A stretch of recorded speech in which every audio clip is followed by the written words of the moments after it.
Okay, so the question says we've got aqueous ammonia cobalt ions are oxidised to cobalt 3 plus. So we need to do a half equation. We've got CO2 plus going to CO3 plus an electron. And it says that that's done by hydrogen peroxide and that the hydrogen peroxide is reduced to hydroxide ion. So we've also got our other half equation, H2O2 going to OH minus. We're going to have 2 OH minus because we've got H2O2 and therefore that's gaining 2 electrons.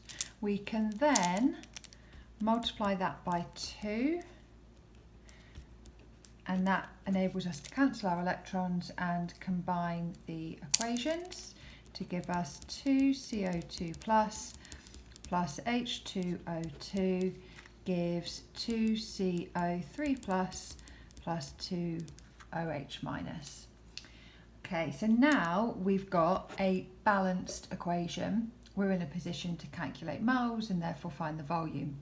So we want the volume of this and we've been told the mass of this. Now I know in the question we're given the mass of, it gives us this, okay? This is our complex, okay, that's our transition metal complex, and in the equation we represent this with just CO2 plus, okay? So we're going to use the mass of this to find the moles of this, and that's the moles of this, and when we've got the moles of this, we've got the moles of this, and therefore we've got the volume.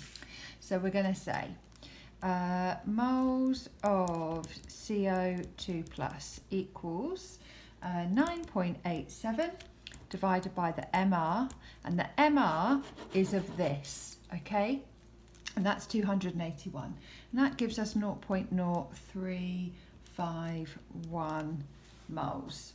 Then we're going to use our equation to find the moles of this. Our mole ratio is 2 to 1, so we're going to say moles of peroxide equals 0.0351 divided by 2, which gives us 0.0175. I think it might be 0.1756. 0.0351 divided by 2. Sorry. 0.75. Right. Okay, so now we've got the moles of that. We can find the volume by saying 0.01755 divided by the concentration was 5 moles per decimetre cubed, and then we're going to times that by 1,000 because that's going to give us our answer in centimetres cubed, and that gives us 3.51 centimetres cubed. Hope that makes sense.